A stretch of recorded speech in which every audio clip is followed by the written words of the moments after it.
अजय शर्मा जी मंच पर उपस्थित मंचासीन साथियों एवं मंच का संचालन कर रहे आजाद जी तथा सामने प्रांगण में बैठे हुए तमाम नौजवान मजदूर किसान माताओं एवं बहनों तथा प्यारे प्यारे बच्चों, मैं आप सभी लोगों को क्रांतिकारी अभिवादन के साथ जय भीम करता हूं।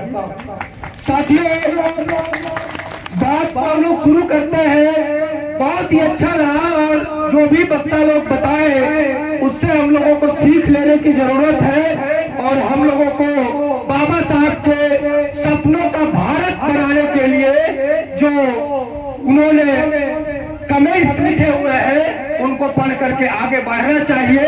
हम अपनी बात को शुरुआत करते हैं।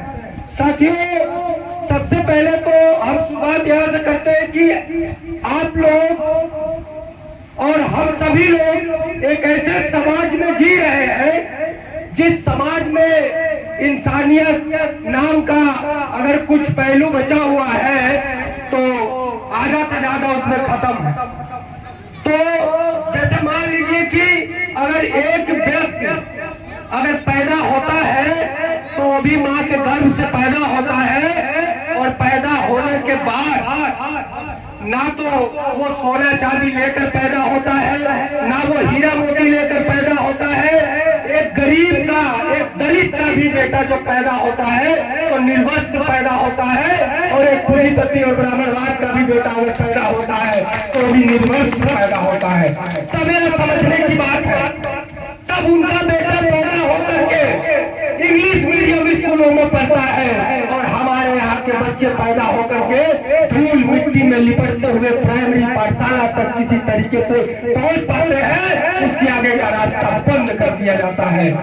तब उनका बेटा पैदा होने के बाद लग्जरी गाड़ियों में घूमता है और हमारे यहाँ के बच्चे पैदा होने के बाद साइकिल के लिए भी मोहताज रहते हैं। कोई धरती पर खाते खाते मरता है और कोई खाए बगैर मरता है। किसी के पास इतनी ज्यादा जमीन है कि नजर उठाइए तो सारी जमीनें उसी की है और किसी के पास झोपड़ी रखने भर की भी जगह नहीं है। ये इतना बड़ा खाई क्यों? इस खाई को हम देखकर समझाते हैं बहुत बारीकी से। हमारे आज तक जितने भी देश के अंदर क्रांतिकारी हुए इस खाइयों को भरने के लिए और समझाने के लिए कोशिश किया। तब दुनिया को दो नजरियों से देखा जाता है, एक भौतिकवादी नजरिया है और एक आध्यात्मवादी नजरिया है। भौतिकवादी कहता है कि नहीं, ये सब कुछ बदला जा सकता है अगर आप संगठित होइए। अब मैं दोहरा रहा हूं बाबा साहब अम्बेडकर की जो 3 मंत्र है, शिक्षित हो, संगठित हो और संघर्ष करो।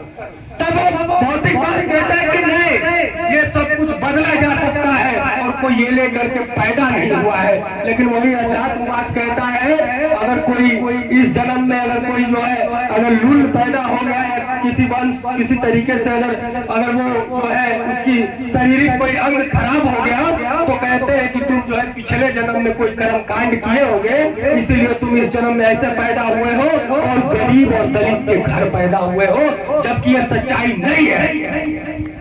तब साथियों, तब बाबा साहब अम्बेडकर कहते हैं कि शिक्षित हो, संगठित हो और संघर्ष करो। शिक्षित होने का मतलब है कि पढ़ाई लिखाई करो, इतिहासों को पढ़ो, अपने देश के उन तमाम क्रांतिकारियों के कमेंट्स में पढ़ो, दुनिया में जो महान वैज्ञानिक पैदा हुए उनके विचारों को पढ़ो और संगठित हो।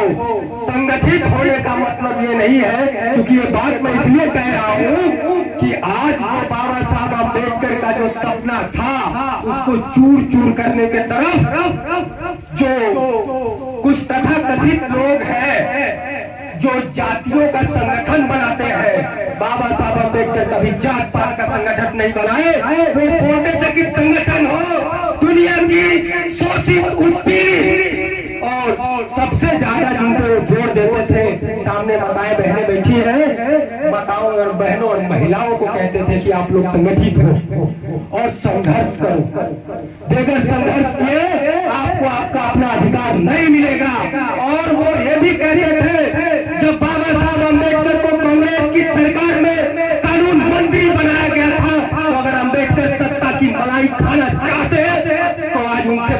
अमीर नहीं होता, लेकिन उन्होंने हिंदू कोड बिल में जब महिलाओं के लिए आवाज उठाए, जब महिलाओं की बात लेकर के आए कि महिलाओं को भी पिता की संपत्ति में बराबर का अधिकार होना चाहिए, जिस पर पंडित जवाहरलाल नेहरू ने इसको अपने सदन में पास नहीं होने दिया और बाबा साहब अम्बेडकर ने उस सत्ता को लात मारा और मुंबई के सड़कों पर उतर करके लेबर पार्टी बनाए और बोले कि हम सड़क पर संघर्ष करेंगे।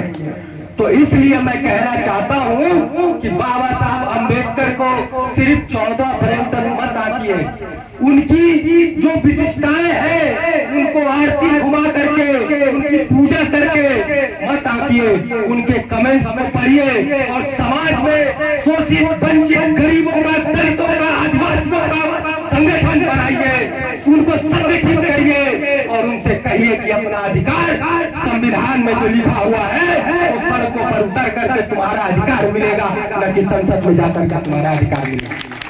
साथियों, अब हम थोड़ा सा अगले टॉपिक पे आते हैं, जो भारत का सबसे आप कह सकते हैं कि बेकार और बदसूरत जातिवादी व्यवस्था है। तो बाबा साहब अम्बेडकर ने कहा था कि जात पात मिटा डालो। उन्होंने कहा था कि जातियों को तोड़ो, जातियों को जोड़ो नहीं, जातियों को तोड़ो और एक समता मूलक समाज का निर्माण करो, जिस समाज में कोई न जाति हो, न पाति हो, न ऊंच हो, न छुआछूत हो, किसी प्रकार का उसमें कोई भेदभाव न हो। तब ब्राह्मणवाद बहुत चतुर और होशियार है। अब आप समझिए कि आप आम घरों में देख लीजिए कि जो हमारे माताएं बहनें बैठी है उनकी कंडीशन है कि जितना व्रत होता है वो सब महिलाओं के ऊपर थोप दिया जाता है। करवा चौथ का व्रत आप करती है, जिउतिया का अपने बच्चे के लिए व्रत आप करती है, अपने पति को लंबा उम्र के लिए व्रत आप करती है, छठ का व्रत आप करती है, जिससे आपके बेटे माने पुत्र, पुत्री नहीं पुत्र, और करवा चौथ आपके पति जो पितृ सकारात्मक सोच से ग्रसित है ये भारतीय समाज, उसमें कहते हैं कि आप जो है सबसे पहले आपको गुलाम बनाने का काम किया इस ब्राह्मणवादी व्यवस्था ने, आपको गुलाम बनाया। उसके बाद जब बाबा साहब अम्बेडकर कहते हैं कि जात पात साथ खान लेने से पी लेने से नहीं टूटेगा, जात टूटेगा जब हम अंतर जातीय विवाह करेंगे तब जातियां खत्म होंगी। तो ब्राह्मणवाद क्या कहता है?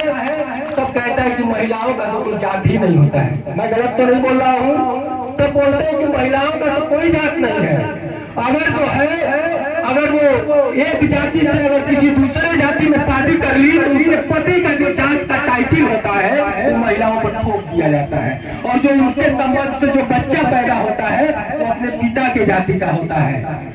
तब आप सब सोचिए, हम और आप सब लोग मिल करके इस जाति व्यवस्था को खत्म करने के लिए प्रेम विवाह का आयोजन करवाए, प्रेम विवाह का समर्थन करें, महिलाओं को, पुरुषों को अपनी आजादी स्वयं से अपना जीवन साथी चुनने का अधिकार अगर कोई देता था तो वो डॉक्टर BR अम्बेडकर के विचारों में दिया। साथियों, महिला उत्पीड़न आप देख रहे हैं लगातार इस समय बढ़ता चला जा रहा है। इसको रोकने के लिए हम सभी लोगों को एकताबद्ध होना पड़ेगा। और जो मनुवाद है, आप सोचिए आज का जो भारत है, आज का जो परिदृश्य है भारत का, वो उस भारत देश के अंदर कॉन्स्टिट्यूशन तो है, लेकिन वो कॉन्स्टिट्यूशन में लगातार परिवर्तन हो रही है। इस बारीकी लाइन में भी हम लोगों को समझना चाहिए। दिल्ली में किसानों को बैठा दिया संविधान में संशोधन करके, लेकिन एक आंदोलन का रास्ता था, वो सत्ता नहीं था कि मोदी सरकार को झुकना पड़ गया था। वो किसानों का लगातार 1 साल का संघर्ष रहा और दिल्ली के बारे पर लड़ते रहे, इसलिए वो उनको 3 कृषि कानून मजबूरी में वापस लेना पड़ा। और आज का जो पूंजीपति है अडानी और अंबानी, भारत में सबसे बड़े पैसे वाले हैं। जरा आप सोचिए ना कि अडानी और अंबानी क्या ब्राह्मण है? ब्राह्मण नहीं है, ब्राह्मण नहीं है ना।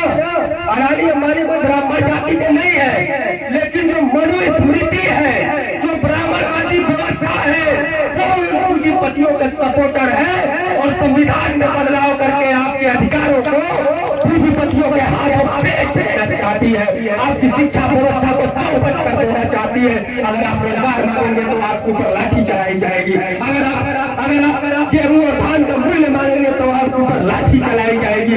अगर आप जातिवाद से छुटकारा पाना चाहते हैं तो आपके ऊपर लाठी चलाई जाएगी। इसकी हिस्ट्री हम लोगों को जर्मन से सीखना चाहिए। जर्मन में जो हिटलर था ना, हिटलर, आप लोग नाम सुने होंगे कि बहुत लोग कभी कभी पहले तो बहुत बड़का हिटलर बन रहा। जो हिटलर था, हिटलर ने गैस गुफा बनाई थी और उस गैस गुफा में वहां नाजी जो धर्म था, हिटलर की पार्टी का नाम था नाजीवादी पार्टी। जो नाजी धर्म था वो कहता था कि हमारा नाजी धर्म सर्वश्रेष्ठ है। जिस तरीके से आज भारत में हो रहा है, हिंदुत्व का परचम लहराया जा रहा है और हिंदुत्व का परचम के नीचे तमाम दलितों, आदिवासियों, किसानों, मजदूरों, महिलाओं का हक अधिकार को कुचलने का काम किया जा रहा है। इस तरीके से जर्मन में हिटलर ने काम किया था। लेकिन फांसीवाद का एक चरम रूप देखिए कि जो हिटलर के खिलाफ बोलता था, हिटलर अपने उससे और अपने समर्थकों द्वारा नहलवा के, धुलवा के उस व्यक्ति को और नया वस्त्र पहना के गैस गुफा में ले जाके दरवाजा बंद कर दिया जाता था और उसमें जहरीली गैस के कारण दम घुट करके लोगों की मृत्यु हो जाती थी। और वही जो नाजी लोग थे वहां के, वो बड़ी धूमधाम से कहते थे कि हमारे भगवान में जो है, नाजी उनके भगवान बन गए थे। जिस तरीके से आज बनाया जा रहा है देश के प्रधानमंत्री को, लोग तो संविधान को साइड में रखते कहते थे कि नाजी हमारे भगवान ने इनको सजा दी है और उनके समाज में माल्यार्पण करके पूजा किया जाता था। आज के समय में भी ये कंडीशन देश के अंदर खड़ा होने जा रहा है।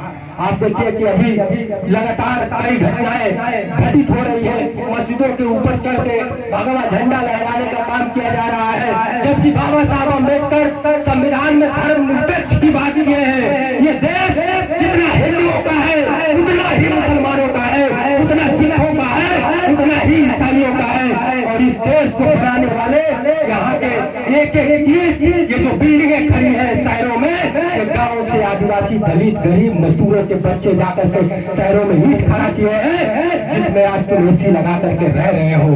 अपने अधिकार को समझिए। लास्ट में साथियों, संविधान, मेरा मूल कहने का मतलब यह है कि जो आजादी हम लोगों को लड़ाई लड़ के मिली या जो संविधान द्वारा लिखी गई आजादी मिली, उससे ऊपर हट के तो अभी हम नहीं सोच सकते, क्योंकि जो संविधान और जो आजादी हमें मिली है, उसी आजादी और संविधान पर इस समय खतरा मंडरा रहा है। तो हम संकल्प लें कि हम यहाँ से उठ के जाने के बाद हम अपने अधिकारों के लिए, अपने बच्चों के आने वाली भविष्य के लिए, उनको नफरतों के दौर से बचाने के लिए, उनको विज्ञान के रास्ते पर ले जाने के लिए, मानवता के रास्ते पर ले जाने के लिए हम अपने बच्चों को पढ़ाएंगे, लिखाएंगे और मजबूती के साथ आगे बढ़ेंगे। और जो ये बाबा जी का जो ये बात आ रहा है कि ये नाथूराम गोडसे को भी पूछते हैं और ये महात्मा गांधी को भी पूछते हैं, तो हम कहना चाहते हैं कि ये देश भगत सिंह और अम्बेडकर के रास्ते पर जाएगा। ये नाथूराम गोडसे का देश नहीं है, ये पेरियार का देश है, सावित्रीबाई फुले का देश है, जिन लोगों ने शहादत दिया, अस्फाकुल्लाह खां से लगा के बेगम हजरत महल का देश है। ये संधियों का देश नहीं है। और जिस दिन भगत सिंह और अम्बेडकर के विचारों का बुलडोजर इन मनुवादी और पूंजीवादी नेताओं पर चलेगा, उस दिन इनको भागने का जगह नहीं मिलेगा। इसी बात के साथ मैं अपनी बात को समाप्त करता हूँ। जय भीम, इनकलाब।